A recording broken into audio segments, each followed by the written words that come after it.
Hola, ¿qué tal amigos y amigas? Bienvenidos una vez más a este espacio de información y análisis sobre la situación política de Venezuela. Noticias de último minuto, porque lo que está ocurriendo en estos precisos momentos podría marcar un antes y un después en la crisis venezolana. El tablero político vuelve a sacudirse y esta vez con movimientos que están provocando fuertes reacciones dentro y fuera del chavismo. El jefe del PSUV, Jorge Rodríguez, habría lanzado un mensaje contundente a los sectores más radicales del chavismo. No habría otro camino que aceptar la propuesta impulsada por Estados Unidos. Una declaración que, de confirmarse en toda su dimensión, podría revelar que dentro del propio oficialismo existen sectores que comienzan a entender que la confrontación permanente ya no sería una opción viable. Pero eso no es todo. María Corina Machado también ha dejado clara su posición frente a los diálogos que se están desarrollando entre sectores de la oposición y el chavismo con respaldo estadounidense.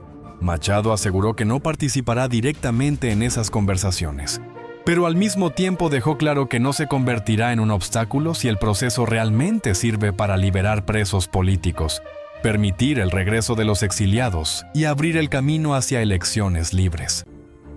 Y mientras el escenario político continúa cambiando, Delcy Rodríguez habría ejecutado una profunda recomposición de la cúpula militar venezolana. El poder dentro de la Fuerza Armada Nacional Bolivariana estaría experimentando una transformación sin precedentes, con cambios que podrían significar el final de una etapa y el comienzo de una nueva estructura de mando. En otras palabras, el chavismo enfrenta una nueva realidad: presión internacional, negociaciones, divisiones internas, cambios en la cúpula militar y una oposición que, aunque no está sentada completamente en la mesa, sigue teniendo un peso determinante en cualquier posible transición. La gran pregunta ahora es, ¿estamos realmente ante el inicio de una transición política en Venezuela o simplemente frente a una nueva reorganización del poder dentro del chavismo? Pónganse cómodos, porque las informaciones que tenemos para ustedes vienen fuertes. Son de suma importancia y podrían cambiar la manera en que entendemos lo que está ocurriendo actualmente en Venezuela.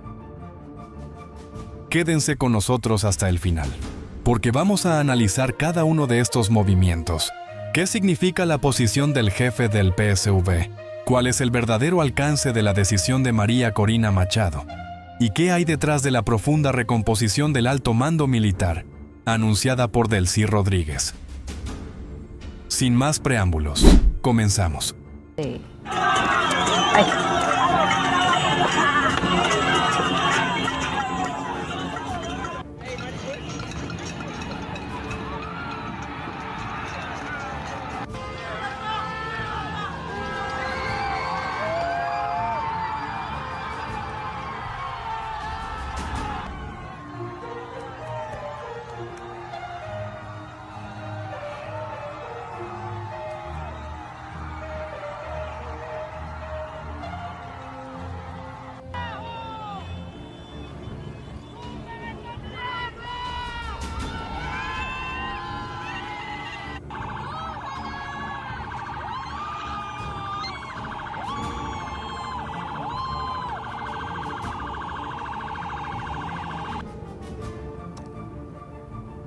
Ahí comenzó la verdadera caída del régimen.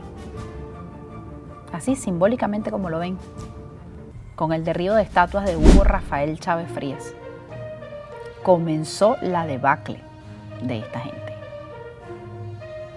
Ese 29 de julio, donde todos los venezolanos, sin distinción, sin diferencias de clase, se reunieron todos en todos los estados del país y empezaron a protestar en contra de ese mega fraude que hizo el régimen. Por supuesto, a partir de allí vino la represión desmedida, nunca antes vista, de parte de ese mismo régimen, que a la fuerza decidió quedarse en el poder.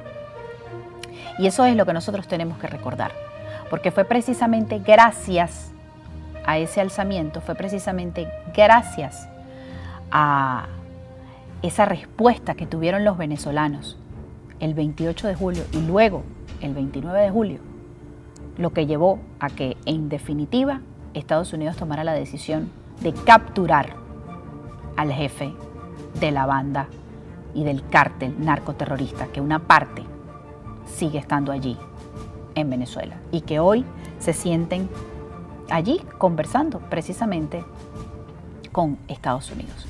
Que no se nos olvide que fuimos nosotros mismos los que propiciamos ese cambio. Fueron los venezolanos.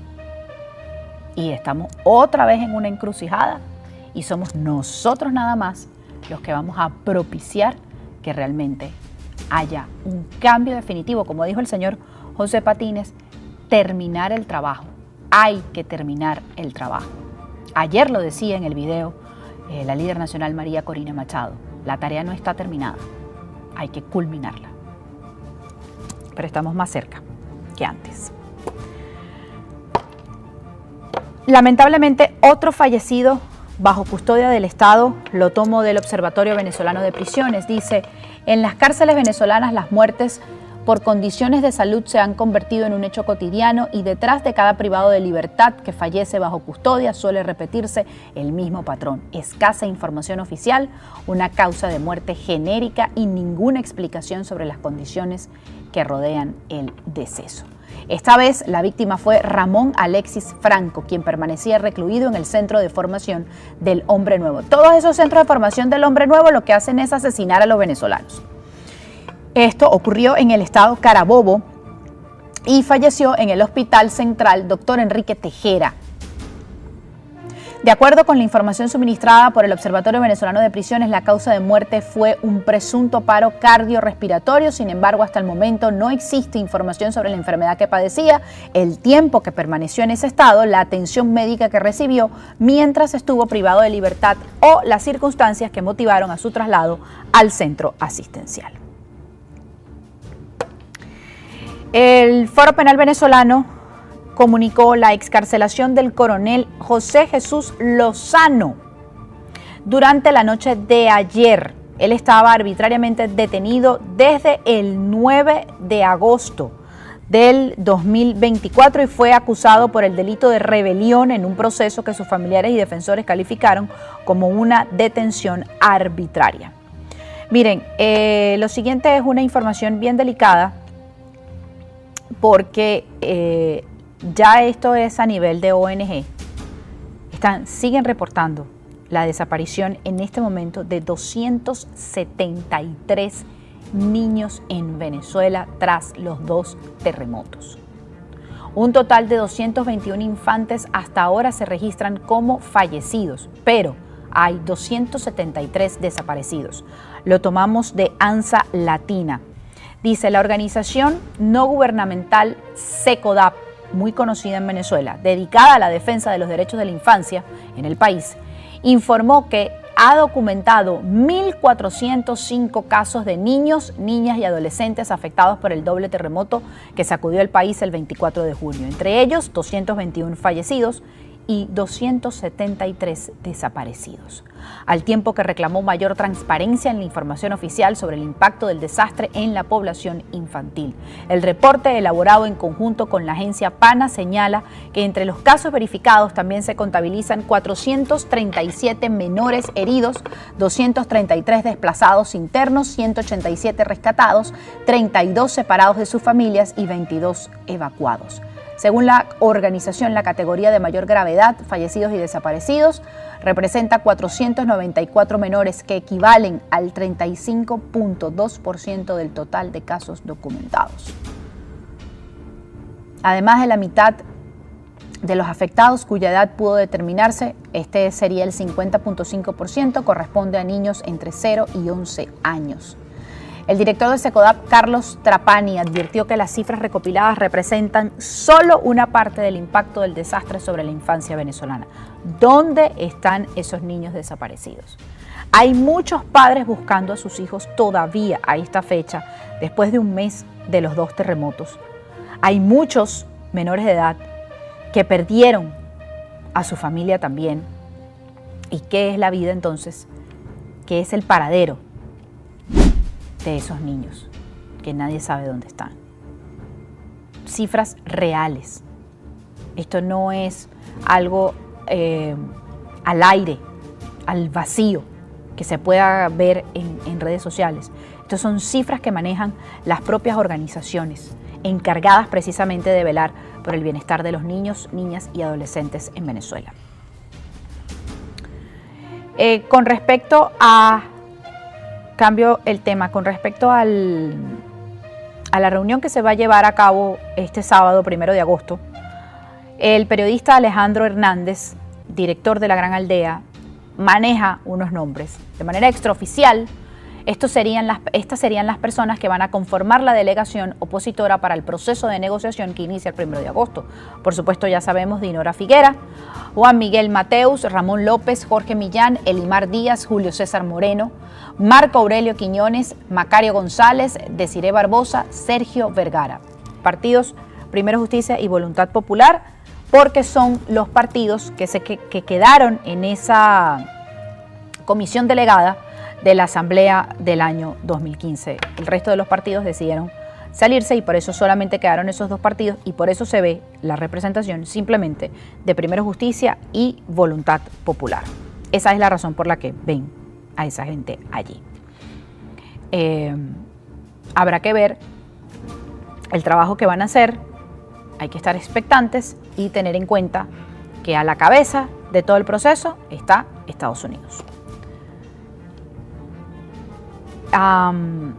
En otra información, acá en Estados Unidos está trayendo bastante cola recientes declaraciones que ha dado el alcalde de Nueva York.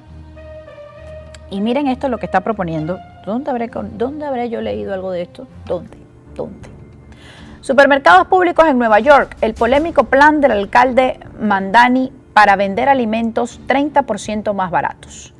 El alcalde de Nueva York, Zohran Mamdani, anunció que abrirá 5 supermercados públicos con alimentos hasta un 30% más baratos entre 2027 y 2029. La medida busca bajar el costo de vida, pero desató alarmas por su impacto fiscal y comercial. Chicos, me suena como a Pedeval. Bueno, que se llamaba el que expropió Chávez. Esta cadena que él expropió en Caracas y le colocó Bicentenario, el Bicentenario creo que se llamaba. ¿Ah? No, ese no. Ese no los expropió. Es este grupo que expropió. No. Esos supermercados no. Él expropió otro grupo y entonces puso ahí el Bicentenario, que entonces vendía un poco más económico. Y sabemos en qué se convirtió eso al final de cuentas, que todo lo utilizaron para la corrupción. Bueno, amanecerá y veremos qué pasa en Nueva York. Daniel Ortega, que como ustedes saben, dijo que allá no iban a haber más elecciones. Bueno, este artículo de la revista Semana, Estados Unidos advierte que no se quedará de brazos cruzados frente a la dictadura en Nicaragua por las intenciones de este señor, porque él no quiere, simplemente lo decidió, se quitó la careta y dijo: no, chico, aquí no va a haber más elecciones, ya está, se acabó. Dice: la reforma constitucional que busca dejar a la oposición fuera de las elecciones en Nicaragua propone además ampliar el periodo presidencial de 6 a 7 años renovables, según el proyecto del dictador Daniel Ortega, que recibió el martes la Asamblea Legislativa. Pero esto es una ridícula, para que él se renueve el mismo, de 6 a 7 años. Sí, él va a seguir allí si él no quiere que haya más elecciones. Entonces, ¿qué vas a hacer? ¿Para qué? ¿El paro para qué? Ahórrate el gasto entonces. La Asamblea controlada por el régimen prevé aprobar a inicios de septiembre las leyes solicitadas por Ortega para que en los comicios no participen vendepatrias ni golpistas. Mira tú, chico. Los mismos términos al servicio de Estados Unidos, términos con los que suele referirse a sus adversarios. El texto aún no ha sido difundido en su totalidad, pero el presidente del Congreso, Gustavo Porras, adelantó que se extiende el mandato presidencial. Entonces, bueno, ya aquí ni siquiera son 6 como en Venezuela, son 7, además. Ya, de verdad que esta gente, en serio, de verdad.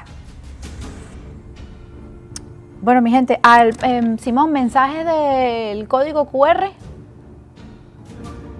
antes de empezar a leer los mensajes de la audiencia.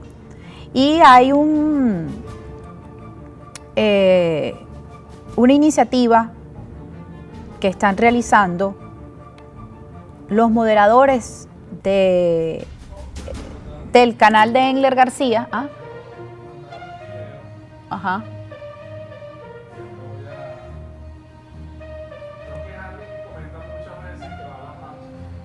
Ok.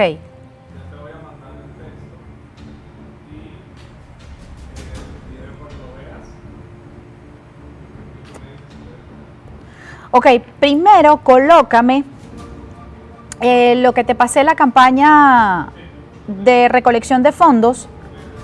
Dice, necesitamos recuperar la seguridad de nuestro único hogar.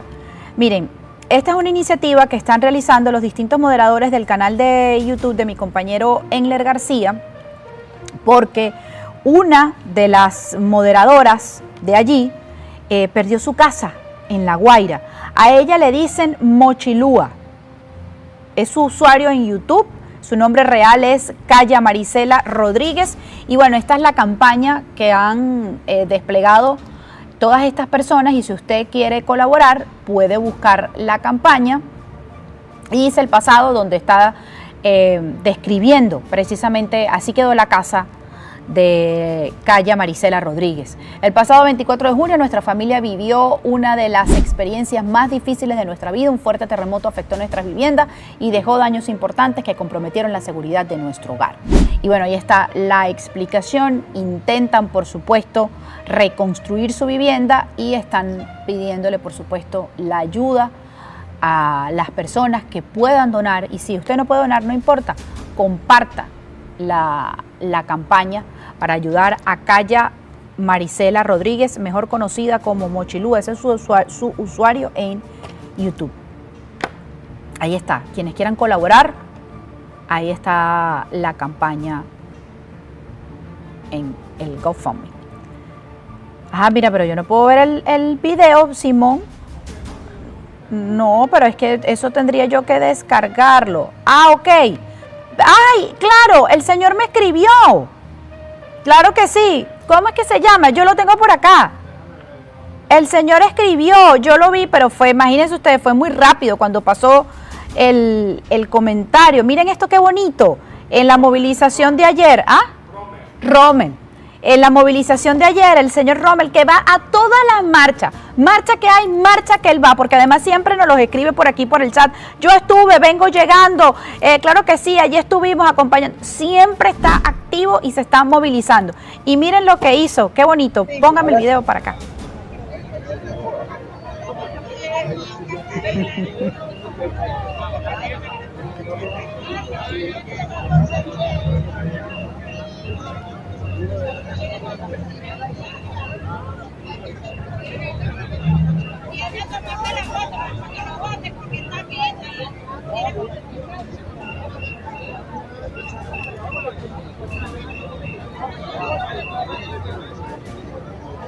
Aquí tienes, Jessica, te estoy mandando la firma tuya, ¿oíste? Te queremos mucho y adelante. Que viva la prensa libre, que si no fuese por todos ustedes, no nos enteráramos que las empanadas tienen queso adentro aquí en Venezuela. Dios las bendiga y adelante, Jessica, adelante, mi amor. Romer Martínez, gracias, qué bonito detalle de verdad estar allí presente con ustedes, que colocaron el nombre, eso es gracias a ustedes, allí acompañándolas, así sea en ese recuadro de la bandera nacional. De verdad, muchísimas gracias y qué honor que me hayan colocado allí. De verdad, muchísimas gracias por el detalle, Romer. Muchísimas, de verdad, muchísimas gracias. Qué bonito ese detalle que hicieron, de verdad, muchísimas gracias. Ajá, me dijiste que no hay otro.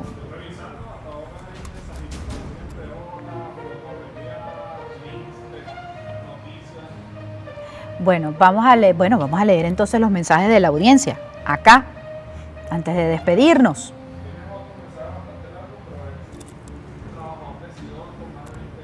¿Y qué dice el trabajador decidor? Vamos. A ver. Un trabajador decidor. Bueno, pero entonces si quieres vamos. Aquí está. Dice, esto lo manda un trabajador de Sidor, lo leo con ustedes. Trabajador de Sidor con 28 años de servicio y esta empresa está a punto de cierre técnico. Las áreas están en ruinas, solo hay 4 unidades de transporte para ir a la empresa. Yo no voy desde la semana pasada porque no pasa un autobús y vivo a 15 o menos, es lo que dice aquí, de la Sidor. La comida en malas condiciones, están enfermando a muchos trabajadores, además no están contando con servicios médicos de calidad, una empresa que puede ser activada y ponerla en condiciones productivas, pero a esta gente que está aquí no les importa. Y yo le diría, yo no voy a decir el nombre, no, pero yo no le digo gobierno central, el régimen no envía a hacer una auditoría al presidente que está encargado de Sidor en este momento y están pidiendo todos los trabajadores a gritos que vengan a ver el desastre que tiene esta gente que tiene el control de las empresas. El mismo régimen. Imagínense ustedes, una de las principales empresas, industrias de Venezuela. Como es Sidor, imagínense ustedes. Bueno, años denunciando el desastre en el que convirtieron todas las empresas básicas en Venezuela. Bueno, voy con mensajitos de ustedes de la audiencia.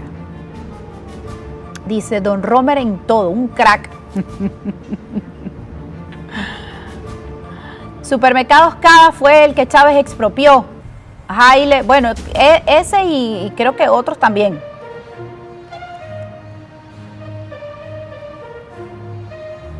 ¿Cuánta razón tiene José Patines? Tal cual, así es. Zaida Tobar. Trump ya hizo su parte, ahora le toca al pueblo. Nelly Rosso, una de nuestras moderadoras, así es. 2 años del fraude electoral, cuando el PSUV comenzó a secuestrar. Caribe Solano. Tenemos nosotros los venezolanos que levantarnos a protestar con más fuerza en esa reunión para llamar a elegir a nuestras autoridades. Gracias, señor Patines, en sus mensajes. Enrique José Martínez, así es.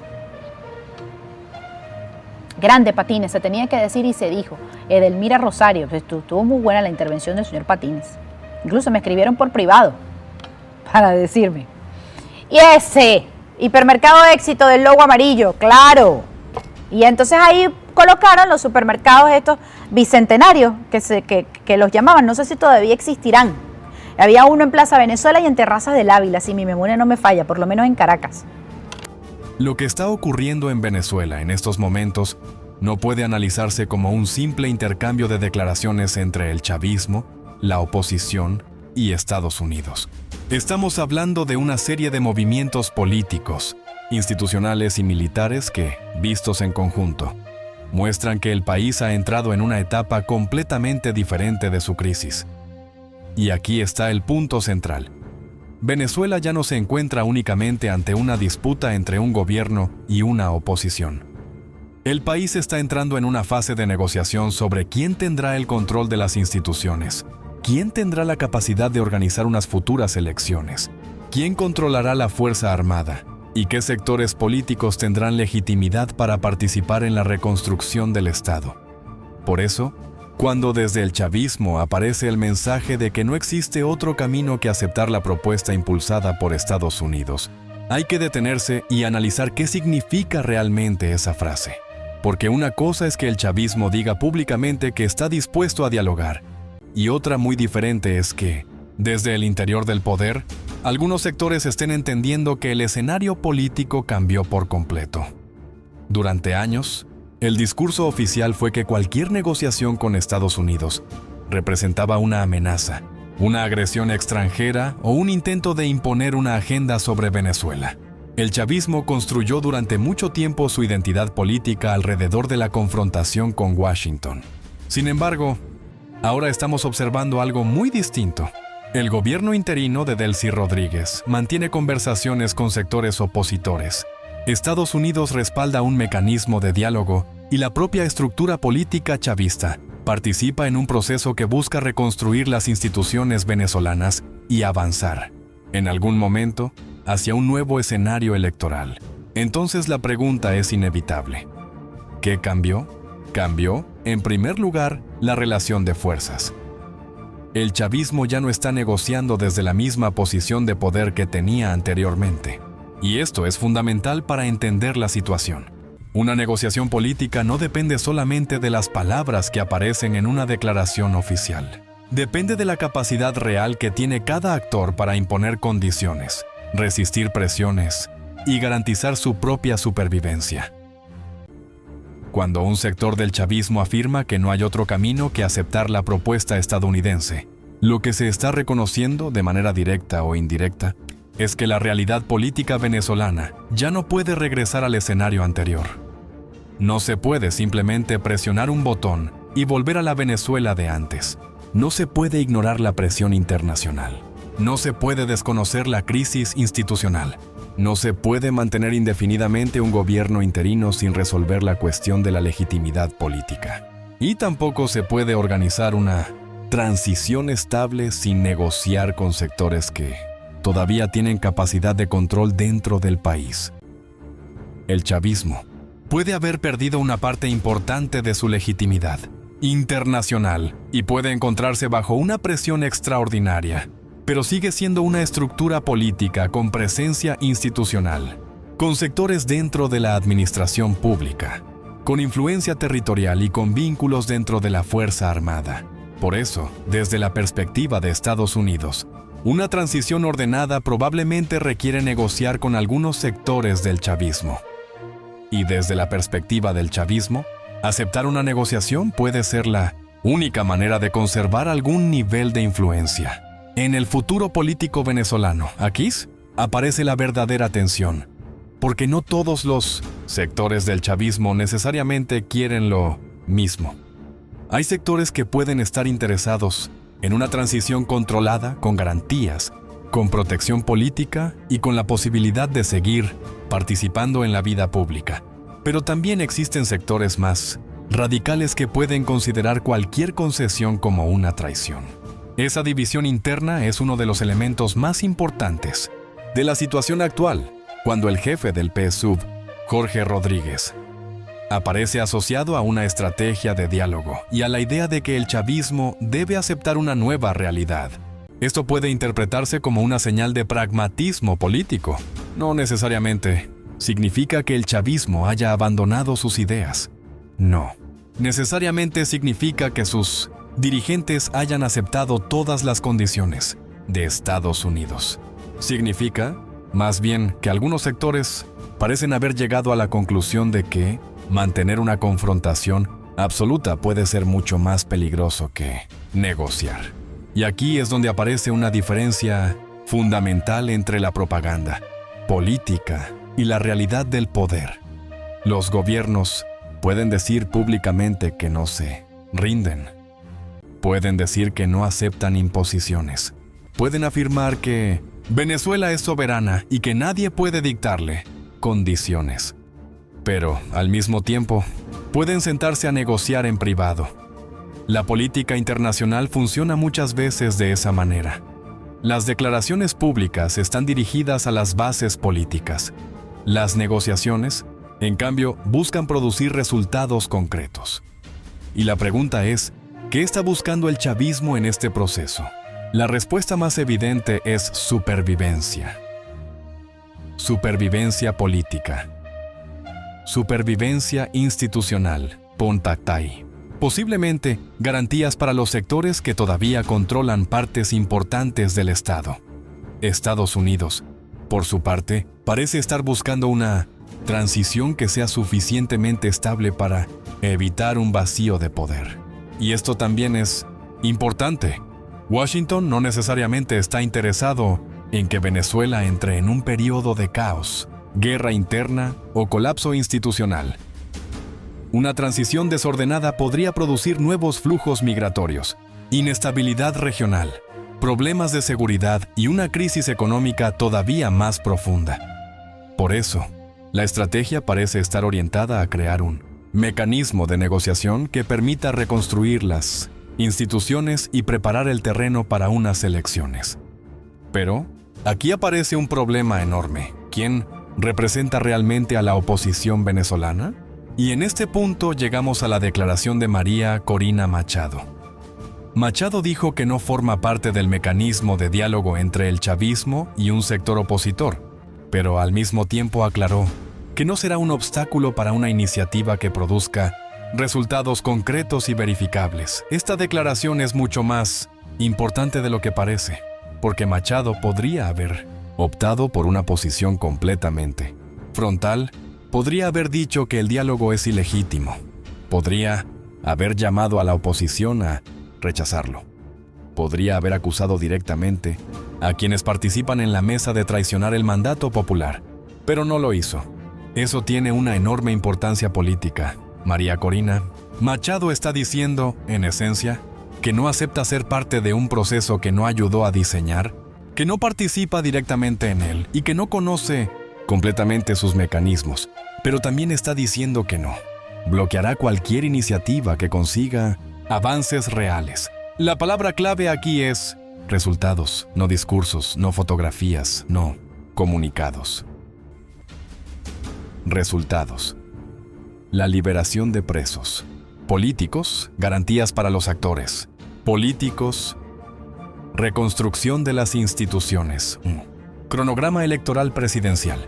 Respeto a la voluntad popular. Esta posición le permite a Machado mantener una distancia política de la mesa sin aparecer como la persona que bloquea cualquier posibilidad de transición. Y eso puede ser una estrategia muy inteligente, porque si el proceso fracasa, Machado puede decir que ella nunca formó parte de él. Pero si el proceso produce avances concretos, puede respaldar esos resultados sin haber tenido que asumir directamente los costos de las negociaciones. Es una posición de presión externa. Machado no está sentada en la mesa, pero está mirando la mesa. No está firmando los acuerdos, pero está estableciendo las condiciones bajo las cuales esos acuerdos podrían recibir su respaldo. Y esto es especialmente importante porque María Corina Machado sigue siendo una de las figuras con mayor capacidad de movilización dentro de la oposición venezolana. Su exclusión del proceso ha provocado críticas dentro de sectores opositores. Algunos dirigentes consideran que cualquier negociación que excluya a Machado carece de legitimidad suficiente. Otros argumentan que la transición necesita incorporar a todos los actores relevantes, pero aquí también hay que ser realistas. La oposición venezolana no es una estructura completamente unificada. Tiene diferentes partidos, diferentes liderazgos y diferentes estrategias. María Corina Machado representa una parte muy importante de la oposición, especialmente del sector que considera que el objetivo central debe ser una ruptura clara con el sistema chavista y la celebración de elecciones libres. Dinorah Figuera, por su parte, representa una estructura institucional vinculada a la Asamblea Nacional elegida en 2015, y ese es precisamente el formato que Estados Unidos está respaldando para el inicio de este proceso. El problema es que legitimidad institucional y legitimidad popular no siempre son exactamente lo mismo. Una persona puede tener una posición institucional reconocida y, al mismo tiempo, no tener el mismo respaldo popular que otro líder. Y esa diferencia puede convertirse en uno de los mayores obstáculos de la negociación, porque el chavismo puede negociar con un sector de la oposición. Estados Unidos puede respaldar ese mecanismo, pero si una parte importante de la población considera que los principales líderes opositores quedaron fuera, el proceso puede tener dificultades para obtener legitimidad social. Por eso, la declaración de Machado de que no será un obstáculo puede ser interpretada como una especie de advertencia. Machado está diciendo: no voy a bloquear el proceso, pero tampoco voy a darle un cheque en blanco. Y esto cambia completamente la situación.